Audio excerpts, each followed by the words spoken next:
ওম নমঃ শিবায়, ওম নমঃ শিবায়, ওম নমঃ শিবায়। জয় শিব শম্ভু। নমস্কার দর্শক শ্রোতা, রায়কিশোরী দীপা এই চ্যানেলে জানাই আপনাদের সকলকে সুস্বাগতম। আজ এই ভিডিওটির মাধ্যমে আপনাদের সামনে ব্যক্ত করব শ্রাবণ সোমবারে শিব ব্রত কথা। শ্রাবণ মাসে যদি আপনি ভগবান শিবের পূজা করার মনস্থির করে থাকেন, এই ব্রত কথাটি অবশ্যই শ্রবণ করুন, নচেৎ ব্রত অসম্পূর্ণ থেকে যায়। বন্ধুরা, শ্রাবণ সোমবারের এই ব্রত কথার মাধ্যমে আপনি পরিষ্কার করেই জানতে সক্ষম হবেন শ্রাবণ মাসের সোমবার দিন ভগবান শিবের আরাধনা করলে আসলে কি হয়। তাই ব্রত কথাটি বাবার পূজার পূর্বে অবশ্যই একবার হলেও অন্তত শ্রবণ করুন এবং অতি অবশ্যই শ্রাবণ মাসে সোমবার দিন বাবার পুজোর পর একটি বার হলেও শ্রবণ করবেন। এখানে একটি বিষয় সর্বদা মনে রাখবেন, যে কোনো ব্রত কথা কখনোই অসম্পূর্ণ শ্রবণ করতে নেই। এই ব্রত কথাটি আপনার ভালো লাগবে। শুরু করছি দেবাদিদেব মহাদেব শিবের শ্রাবণ মাসের সোমবারের ব্রত কথা। ওম নমঃ শিবায়, ওম নমঃ শিবায়, ওম নমঃ শিবায়। পুরাকালে অমরপুর নামে একটি নগরে এক ধনী ব্যবসায়ী বসবাস করতেন। দূর দূরান্তে তার নাম যশ ব্যবসা ছড়িয়ে পড়েছিল।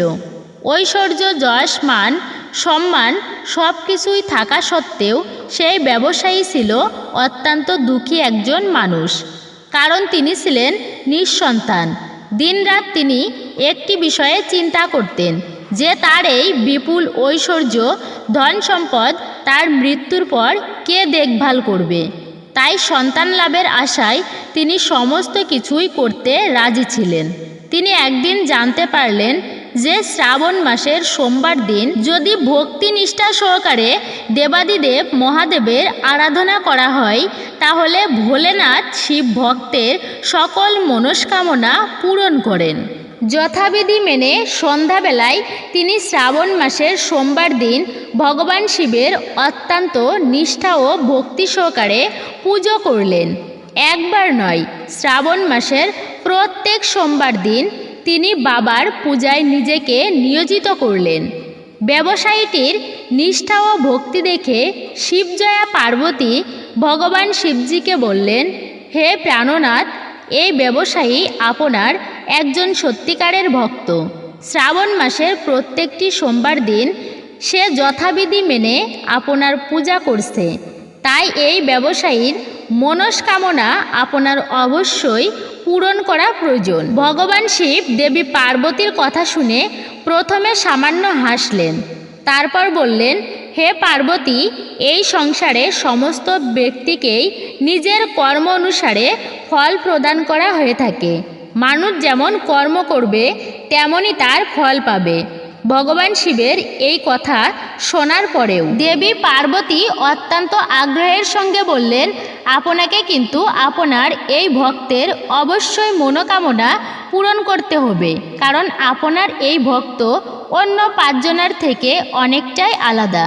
শ্রাবণ মাসের প্রত্যেকটি সোমবার দিন সে যথাবিধি মেনে আপনার পুজো করছে। আপনার পূজা সম্পূর্ণ করার পরে সে ভজন গ্রহণ করছে। আপনাকে এই ব্যক্তির সন্তান কামনার মনোকামনা অবশ্যই পূরণ করতে হবে। দেবী পার্বতীর এত আগ্রহ অনুরোধ দেখে ভগবান শিব না করতে পারলেন না। তিনি বললেন, ঠিক আছে, আমি এই ব্যবসায়ীটিকে সন্তান প্রাপ্তির বরদান করছি, কিন্তু তার এই সন্তান 16 বছরের অধিক জীবিত থাকবে না।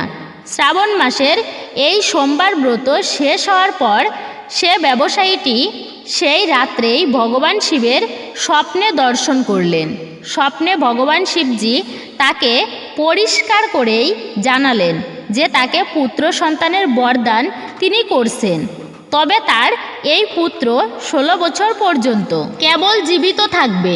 ভগবান শিবের কাছ থেকে এই বরদান পেয়ে ব্যবসায়ী খুশি তো হলেন, তবে পুত্র যেহেতু অল্প আয়ু নিয়ে জন্মগ্রহণ করবে তার জন্য চিন্তিত হলেন।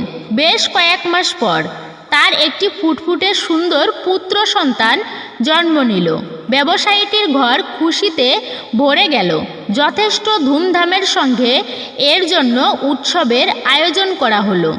কিন্তু ব্যবসায়ীটি খুব একটা খুশি ছিলেন না, কারণ তার এই পুত্র যে অল্প আয়ু হিসাবে জন্মগ্রহণ করেছেন সে কথা তিনি এতদিন পর্যন্ত রহস্যই রেখেছেন। আর ঘটনাচক্রে সেই পুত্র সন্তানের নামকরণ করা হলো অমর নামে। ছোটবেলা থেকেই তাকে দান, ধ্যান, জপ এবং পুজো অর্চনা শেখানো হলো। আর ব্যবসায়ীটি প্রত্যেক বছর শ্রাবণ মাসের সোমবারের ব্রতের সঙ্গে সঙ্গে 16 সোমবার ব্রত রাখতে শুরু করলেন। এরপর ব্যবসায়ীটির ছেলে অমরের বয়স যখন 12 বছর হলো, তখন ব্যবসায়ীটি তাকে শিক্ষা প্রদানের উদ্দেশ্যে তার মামার সঙ্গে বারাণসীতে পাঠালেন এবং যাবার সময় বলে দিলেন যে স্থানে শিব মন্দির দেখতে পাবে সেখানে ভগবান শিবের পুজো করবে এবং ওই স্থানে দিন দুঃখী মানুষ এবং ব্রাহ্মণকে ভজন করাবে। এইভাবে মামা ভাগ্নে বারাণসীতে যাওয়ার পথে একটি নগরে প্রবেশ করল। যেদিন প্রবেশ করল সেই দিন সেই নগরের এক রাজার মেয়ের বিয়ে। তবে যে রাজার ছেলে সেই মেয়েকে বিয়ে করতে এসেছে সেই রাজার ছেলের এক চোখ ছিল অন্ধ, আর এই বিষয়টি সে গোপন রেখেছিল। পথের মধ্যে সেই ব্যবসায়ীটির সুন্দর ছেলেটিকে দেখতে পেয়ে সেই রাজার এক কুবুদ্ধি জাগ্রত হলো। সে মনে করল তার এই অন্ধ ছেলের পরিবর্তে সে এই ব্যবসায়ীটির ছেলেটাকেই নিজের ছেলে হিসাবে পেয়ে পরিচয় দেবে। তারপর বিবাহ শেষ হয়ে গেলে সেই ব্যবসায়ীটির ছেলেটিকে তাড়িয়ে দিয়ে সেই রাজ্যের রাজা মেয়েটিকে নিজের রাজ্যে নিয়ে যাবে। প্রাণের ভয়ে ব্যবসায়ীটির ছেলেটি সেই সময় মুখে কিছু না বললেও বিবাহের পর রাজকুমারীর শাড়ির আঁচলে সুযোগ বুঝে লিখে দিয়ে যায় যে তোমার সঙ্গে তো আমার বিবাহ হলো, কিন্তু বিয়ের পর যে রাজকুমারের সঙ্গে তোমাকে নিয়ে যাওয়া হবে সেই রাজকুমারের আসলে এক চোখ অন্ধ। আমি তো বারাণসীতে শিক্ষা গ্রহণ করতে যাচ্ছি। বিবাহ সম্পূর্ণ হওয়ার পরের দিন সেই ব্যবসায়ী পুত্রকে তাড়িয়ে দেওয়া হয়। কিন্তু রাজকুমারী যেহেতু আসল সত্য জেনে ফেলেছে, তাই সে রাজার অন্ধপুত্রের সঙ্গে যেতে রাজি হয় না, বরং ব্যবসায়ী পুত্র অমরকেই নিজের স্বামী মনে করে তার জন্য প্রতীক্ষা করতে থাকে। অন্যদিকে অমর এবং তার মামা শেষ পর্যন্ত বারাণসীতে উপস্থিত হয়। সেখানে 4 বছর ধরে অমর শিক্ষা গ্রহণ করে এবং যখন তার 16 বছর ফুল পূর্ণ হয় সেই দিনেই ভগবান শিবের স্বপ্নাদেশ সত্য হয়, অর্থাৎ অমরের মৃত্যু হয়। ছেলের মৃত্যুর সংবাদ পেয়ে সেই ব্যবসায়ী এবং তার স্ত্রী অন্নগ্রহণ পরিত্যাগ করে। এই ঘটনায় শিবজয়া পার্বতী অত্যন্ত শিবের প্রতি ক্রুদ্ধ হন।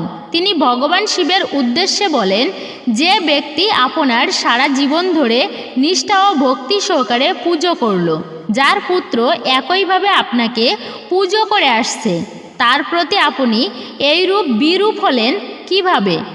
ভগবান শিবজি বললেন, এ তো বিধির বিধান, যা হওয়ার তা তো হবেই। এই কথায় পার্বতীজি ক্রুদ্ধ হলেন। তিনি বললেন, তাহলে ভক্তির কি কোনো অর্থই নেই? এরপর থেকে তো কোনো ব্যক্তি আর ভক্তির প্রতি বিশ্বাস রাখবে না। ভগবান শিবজি দেবী পার্বতীর এইরূপ আগ্রহ দেখে শেষ পর্যন্ত সেই ব্যবসায়ীর পুত্র অমরকে জীবিত করলেন। ব্যবসায়ীর পুত্র অমর শিক্ষা সমাপ্ত হওয়ার পর যখন নিজের বাড়ি ফিরতে শুরু করলেন, সেই সময় পথের মধ্যে সেই প্রতীক্ষারত রাজকুমারী এবং রাজার বিপুল ধন সম্পদ নিয়ে নিজের নগরে প্রবেশ করলেন। ভগবান শিবজি সেই ব্যবসায়ীটির আবার স্বপ্নে দেখা দিলেন এবং দেখা দিয়ে বললেন, তোমার ভক্তি ও নিষ্ঠায় আমি প্রসন্ন হয়েছি, তাই বিধাতা বিধির লিখন শেষ পর্যন্ত আমাকে বদলাতে হয়েছে। তোমার মতনই এইরূপ কোনো ব্যক্তি যদি আমার প্রতি পূর্ণ বিশ্বাস রেখে নিষ্ঠা ও ভক্তি সহকারে শ্রাবণ মাসের সোমবারের ব্রত রাখে এবং সমাপ্তির পর শ্রাবণ সোমবারের এই ব্রত কথা শ্রবণ করে, তাহলে নিশ্চিত রূপে তার মনের অভীষ্ট ইচ্ছা পূরণ হবে। তাই শ্রাবণ মাসের প্রত্যেকটি সোমবার ভগবান শিবের ব্রত রাখার চেষ্টা করুন এবং ব্রত সমাপ্তির পর এই ব্রত কথাটি অবশ্যই শ্রবণ করবেন। শ্রাবণ মাসে মহাদেবকে নিবেদন করুন এই 5 জিনিস, সব বাধা কেটে মনোবাঞ্ছা পূরণ হবে। শ্রাবণ মাস দেবাদিদেব মহাদেবের অত্যন্ত প্রিয় মাস। এই মাসে যারা ভক্তি মনে শিবের উপাসনা করেন তাদের মনোবাঞ্ছা পূরণ হয়। এই মাসে ভোলেনাথের পুজো করেন ভক্তরা। বিশ্বাস করা হয় যে শ্রাবণের সোমবার উপবাস পালন করলে কাঙ্ক্ষিত ফল পাওয়া যায়। এর পাশাপাশি এই পবিত্র মাসে শিবের আরাধনা করলে অশুভ যোগের বিনাশ হয়। শ্রাবণ মাস ভগবান শিবের উদ্দেশ্যে উৎসর্গ করা হয়। শাস্ত্রে এমন জিনিসের কথা বলা হয়েছে যা নিবেদন করলে ভগবান শিব প্রসন্ন হন।